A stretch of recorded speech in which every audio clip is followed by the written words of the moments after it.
교장 선생님이 급식실에서 식사를 하고 있는데 음식이 든 식판을 머리에다가 부어갖고 지금 난리가 났습니다. 그 교장 선생님이 식사를 하러 내려가니까 너 지금 여기서 밥 먹을 때냐고 이러면서 식판으로 머리에다 부었답니다. 이 진짜 이 뭐 미친 것도 아니고 말이에요. 이게 뭐 하는 짓인지 모르겠어요. 이게 김종석 기자가 서울일보 일면의 소식을 전해왔습니다. 네, 2025년 9월 2일 국회에서 열린 최규진 사회부총리 겸 교육부 장관 후보자 인사청문회는 공교육 회복과 교권 보호, 그리고 미래의 교육 체계 전환이라는 굵직한 의제가 집중 논의된 자리였다고 전했습니다. 청문회장에서 최 후보자는 교사 보호를 최우선 정책 과제로 추진하겠다며 교사가 수업과 돌봄에 전념할 수 있는 환경을 만들겠다고 밝혔고, 기초학력 보장과 학생 마음건강 지원, 지역 균형 발전을 위한 거점 대학 강화, AI 시대에 필요한 융합형 인재 양성 방안까지 폭넓은 정책 비전을 제시했다고 전했습니다. 예, 그렇습니다. 9월 2일 날이죠. 네. 저도 그 청문회장에 갔었습니다. 예. 오랜만에 그 현장에 들러서 현장에 기자라고 하는 것은 이제 현장에서 현장 돌아가는 걸 봤을 때 네. 생동감을 느낍니다. 그렇습니다. 그때 현장에 갔었는데 네. 얼마 전이죠. 얼마 전에 그 대구에서 모 학부형이 네. 학부형 엄마죠, 학부형 엄마가 그 교장 선생님이 급식실에서 식사를 하고 있는데 음식이 든 식판을 머리에다가 부어갖고 지금 난리가 났습니다. 네. 그래가지고 지금 법원에서 징역 3년에 징역 2년에 집행유예 3년을 네. 선고했습니다. 보호감찰까지 했습니다. 이 뭐 미친 것도 아니고 말이에요. 이게 뭐 하는 짓인지 모르겠어요. 이게 진짜 날씨가 너무 더워서 이렇게 되는 건지 모르겠는데 미쳤습니다. 그것도 왜 그랬냐면 말입니까? 네. 자식 때문에 상담을 하는데 점심시간이 되니까 교장 선생님이 내려가서 식사를 했나 봅니다. 제가 늦게 왔나 봐요. 네. 교장 선생님이 식사를 하러 내려가니까 너 지금 여기서 밥 먹을 때냐고 이러면서 식판으로 머리에다 부었답니다. 진짜 이런 개또라이가 있나 하는 생각이 듭니다. 진짜 요즘 젊은 젊은이들한테 많이 쓸 때 개라는 말을 많이 붙입니다. 네. 개라는 말을 붙이면 다 좋지 않습니다.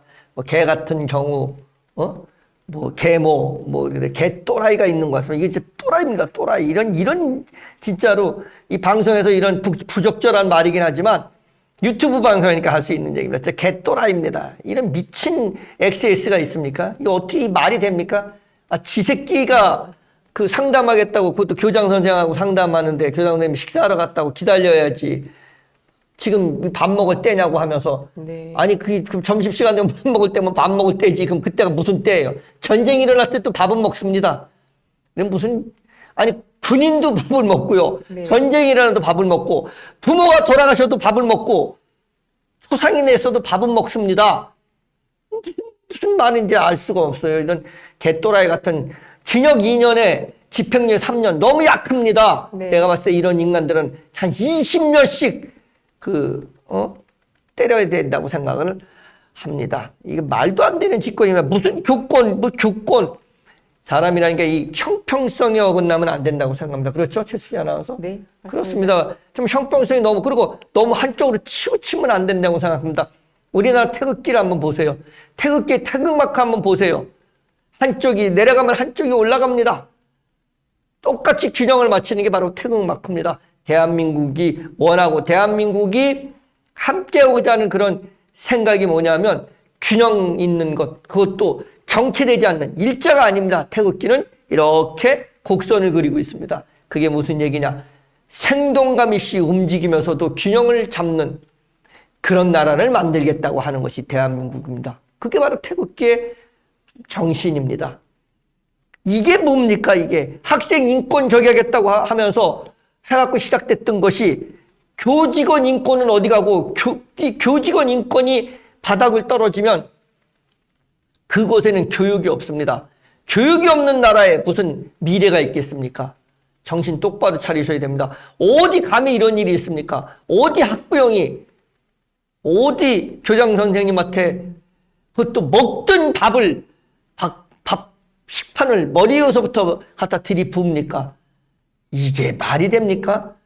우리 최수진 아나운서 생각은 어떻습니까? 이게 말이 된다고 생각하십니까? 있을 수 없는 일입니다. 있을 수 없는 일이죠.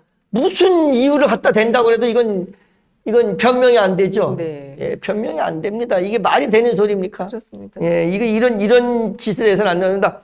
우리 교육부 장관, 최교진 교육부 장관 후보자, 교육부 장관이 될 가능성이 있습니다. 교육부 장관이 되시면 좀 바로 잡으세요. 뭐 교권 확립 있다고 소리 하지 말고 좀 바로 잡으세요. 바로 잡으세요. 청소년기라는 게 어떤 데인지 아십니까? 청소년 우리가 뭐라 합니까? 청소년 시기를 뭐라고 그럽니까? 칠풍노도의 시기라고 하죠. 그렇죠? 네. 칠풍노도의 시기라는 얘기입니다. 다시 말해 정신적으로 문제가 있는 시기입니다. 다시 말해갖고 아직까지 몸이 성장하지 않은 것처럼 정신도 성장하지 않은 시기가 청소년 시기입니다. 그런 청소년들한테 올바른 교육을 시키려고 하지 않고 그들한테 너희들은 잘한다 이렇게만 해주니까 선생을 때리지를 않나, 교장 선생님을 쫓아가서 때리지를 않나, 그 학부모 가서 있다고 짓거리를 하지 않나. 이게 무슨 나라입니까? 이게 나라입니까? 이게 나라예요? 배고프면 견딜 수 있습니다. 근데 모명감은 견딜 수 없는 겁니다. 이래서는 안 됩니다. 도대체가 어떻게 하려고 그럽니까? 대한민국이 이래 갖고는 안 됩니다. 어떻게 하려고 그럽니까? 어떻게 하려고? 선생도 없고 정치인들이 저 모양이니까 선생도 없고 학생들이 젊은이들이 어른이 없어. 이게 뭐니까? 이게 정치인들이 이따구로 만들어 놓은 거예요. 그리고 어른들이 교육이 잘못된 겁니다. 뭘 보고 배우겠습니까? M이라는 것이 쫓아가 갖고 선생한테, 그것도 교장 선생님한테 네. 음식을 갖다가 머릿속에다 부으면 그 자식 새끼가 뭘 보고 배우겠습니까? 아무한테나 그럴 수 있다고 생각할 거 아니겠습니까? 결국은 부메랑이 돼서 자기한테 돌아옵니다. 그 자식이 효도할 것 같습니까? 안 되는 일입니다. 이래서는 안 되는 일입니다. 세상을 이렇게 만들어서는 안 됩니다. 그렇다고 해서 너무 크게 체벌을 하거나 폭력을 행해서도 안 됩니다. 우리 어렸을 때 선생들이 우리한테 체벌이 아니고 그냥 폭력을 행했습니다. 교육이 아니고 그것도 안 됩니다. 그래서 학생 인권을 만들었던 것이고 그게 너무 지나치지 않나 하는 생각이 듭니다. 너무 지나칩니다. 이건 안 됩니다. 더군다나 부모가 이렇게까지 해서는 안 됩니다. 네. 계속 보겠습니다. 치열한 공방 속에서도 교육 현안을 향한 국민적 관심을 환기시키며 향후 정책 방향에 대한 기대와 과제를 동시에 드러낸 청문회였다고 전했습니다. 최규진 사회부총리 겸 교육부 장관 후보자는 인사청문회 모두 발언에서 공교육 회복의 출발점을 교사의 안전한 수업권 보장으로 못 박았다고 전했습니다. 교권 침해로 인한 교직 이탈과 수업 혼란을 지적하며 법, 제도 개선과 현장 보호체계 강화를 최우선 정책 과제로 추진하겠다고 밝혔습니다. 이 기조는 교사가 가르침에 전념할 수 있는 학교라는 목표로 요약된다며 동시에 기초 학력 지원, 학생 마음 건강에 대한 국가적 책임을 분명히 했다고 전했습니다. 경쟁 완화의 방향성을 언급하면서도 경쟁을 대체할 존중, 협력의 학습 환경을 만들겠다는 교육 철학을 내세웠다고 전했습니다. 그렇습니다. 이게 말입니다. 1980년도에는 말이에요. 학교에 공권력이 들어오지 못하게끔 하기 위해서 싸움을 했습니다. 그래서 민주화 투쟁을 했습니다. 학교에 공권력이 들어오면 안 된다고 해서 민주화 투쟁을 했습니다. 근데 지금 학교에 공권력이 들어와 있습니다. 학교에서 선생들이 할 수 있는 게 아무것도 없어요. 애들이 갈등을 일으키고 애들이 분쟁을 일으키고 애들이 싸울 수도 있습니다. 욕할 수도 있고 싸울 수도 있습니다. 한참 질풍노도의 시기고 한참 서열을 만들 때 아니겠습니까? 그때가. 그때 애들이 싸웁니다. 그러면 선생이 개입해서 그걸 중지하고 야단치고 못하게 하고 그게 교육인 겁니다. 사회라는 것은 이렇게 폭력을 해서 안 된다. 이렇게 왕따 시켜서 안 된다. 이런 식의 거친 욕을 해서는 안 됩니다. 라고 교육시키는 것이 학교입니다. 지식을 전달하는 게 학교가 왜 필요합니까? 지식을 전달, 학원도 있어야 됩니다. 학원. 학원이 지식 전달 더 잘합니다. 60억씩 받아요, 연봉. 그런 강사들이 더 잘 가르칩니다. 더 시험 문제 나올 거 더 잘 알고요. 학교 선생들보다. 그러면 학교 선생님의 역할이 뭡니까? 얘네들이 사회성을 길러주고, 얘네들한테 협력하는 법을 길러주고, 얘네들이 배려하는 법을 길러주고, 남을 도와주는 법을 길러주고 이걸 하는 것이 교육 현장인 겁니다. 그런데 학생이 조금 뭐 분쟁이 났다 그러면 바로 공권력이 경찰이 투입해버립니다. 경찰이 투입하니까 또 누가 들어와요? 변호사가 들어갑니다. 이게 뭡니까 도대체가? 이러니까 이렇게 되니까 선생이 쓸 자리가 없는 겁니다. 얼마 전까지만 하더라도 학교 선생 되는 것이 가장 저기였습니다. 철밥통이었어요. 그래갖고 여자들이 학교 선생님 되는 것이 최고였고 학교 선생님이 1등 신부감인 적도 있었습니다. 지금 그런 말 없어져 버렸습니다. 안 하려고 그래요. 선생님 안 하려고 해요. 선생은 왜 하냐? 공무원도 안 하려고 합니다. 한때는 공무원이 철밥통이었는데 이제 안 하려고 해요. 안 하려고. 예. 내가 왜 그 공부해가지고 공무원 되고 선생 되려면 엄청나게 열심히 공부하고 들어가기도 힘들고 지금 말이에요. 또 학생들도 줄어들어갖고 이거 학생 선생을 또 졸업하고 나와도 임용 발령을 못 받는답니다. 발령 대기가 지금 줄을 서고 있다고 해요. 그렇습니다. 나라가 지금 이렇게 엉망입니다. 엉망. 교육을 시키는 학교가 됐으면 합니다. 우리 예전에는 말입니다. 그래도 그 학교에 교육이 있었습니다. 선생 말이라면 꼼짝 못했어요. 학생들이. 왕따라는 말도 없었어요. 왕따라는 것 조차가 존재하지 않았어요. 이게 뭡니까 이게? 이게 잘못 가르쳐서 그럽니다. 지금 부모들이 애들을 잘못 가르쳤어요. 왕따라는 말이 어디 있었습니까 우리 때? 우리 때 무슨 왕따가 있었습니까? 왕따 그 말 자체가 없었어요. 일본에서 뭐 누가 왕따 시킨다고 그러지 이게 무슨 소린가 했습니다. 정신들 차리셔야 됩니다. 이것들 다 누가 만들었냐? 정치인들이 만들었습니다. 그리고 정치인을 뽑은 건 국민들입니다. 부모들이 잘못한 겁니다. 우리가 잘못한 겁니다. 정신들 차리세요. 지금도 아직도 있다고 행동을 하는 이런 이게 엄마가 이게 어머니가 이게 자식 사랑입니까 이게? 이걸 누가 자식 사랑이라고 이걸 합니까? 이게 계속 보겠습니다. 후보자는 수도권 쏠림을 완화하기 위해 지역 거점 대학의 체계적 육성을 강조했습니다. 핵심은 학생이 자기 지역에서 좋은 대학을 다니고 졸업 후 지역에서 좋은 일자리를 얻어 정주할 수 있는 선순환을 만드는 것이라고 설명했습니다. 이 과정에서 거점 국립대 역량 강화와 대학 간 연합, 공동 학위, 연구 협력 같은 실무적 장치를 통해 지역에서도 세계 수준의 교육, 연구 환경이 가능하다는 점을 분명히 했다고 전했습니다. 이는 단순한 대학 순위 경쟁이 아니라 국가 균형 발전의 교육적 해법을 세우겠다는 신호로 읽힌다고 전했습니다. 후보자는 인공지능 시대의 공교육 과제로 디지털 문해력과 AI 기초 역량 강화를 제시했다고 전했습니다. 이게 말이에요. 이게 지금 이게 옛날에 한번 학위 위조 물론 그 논란 때문에 난리가 한번 난 적이 있었죠. 그런데 그렇죠. 제시지 않아서 네, 그렇죠. 그렇습니다. 근데 이게 왜 그랬냐면 우리나라 이 특별한 그런 그 교육 체계 때문에 그럽니다. 이걸 바꿔야 되는 것 중에 하나가 지금 어떻게 되는지 모르겠는데 제가 한번 알아보겠는데 네. 우리나라는 다른 나라하고 달리 이제 재단이 있을 거 아니겠습니까? 네. 교육 무슨 재단이 또 이제 공립대학이나 공립 학교 빼놓고는 재단에서 이제 사립대학교나 사립학교 같은 경우는 재단이 있습니다. 그렇죠? 그렇습니다. 그 재단에서 이제 운영을 하는데 그 학교 허가가 어디에 나냐면 건물에 납니다. 건물에. 네. 건물에 허가가 나기 때문에 그 건물에서 수업을 받지 않으면 그 인정을 안 해줍니다. 네. 수업 일수를 인정을 해주질 않습니다. 이게 이제 문제가 되는 거예요, 이게 문제가 되는 겁니다. 예를 들어서 서울대학교가 건물에, 관악구에 있는 서울대학교 캠퍼스에 허가가 나니까 네. 서울대학교는 꼭 거기만 다니는 애들만 이게 인정이 되는 겁니다. 근데 이걸 법인의 허가가 있으면 서울대학교가 아니 이제 서울대는 국립대학이라 그렇다고 치고 고대나 연대라고 치자고요. 고려대학교나 연세대학교가 법인의 허가가 나면 고려대학교 뭐 분교가 아닌 그냥 본교를 부산에서 네.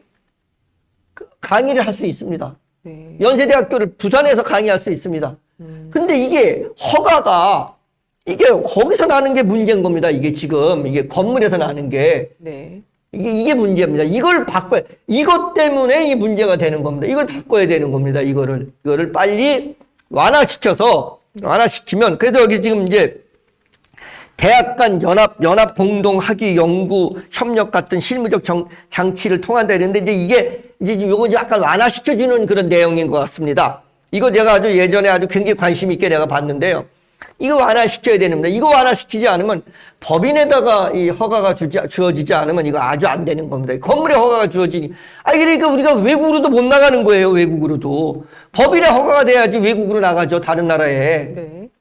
학교가 다른 나라로 못 나가는 겁니다. 분교가 아니에요. 그냥 요즘 그래도 분교라고 하지 않습니까? 우리나라는. 근데 분교가 아닙니다. 이게 그냥 허가가 거기서 나면 네. 저기 뽑아서 우수한 학생들이 서울대학교를 들어갈 만한, 고대를 들어갈 만한, 연대를 들어갈 만한 그런 학생들이 그냥 합격되면 나 부산에 살면 부산에서 그냥 거기서 학교 다니면 되는 겁니다. 굳이 서울까지 올라오지 않아도 돼요, 이게 지금.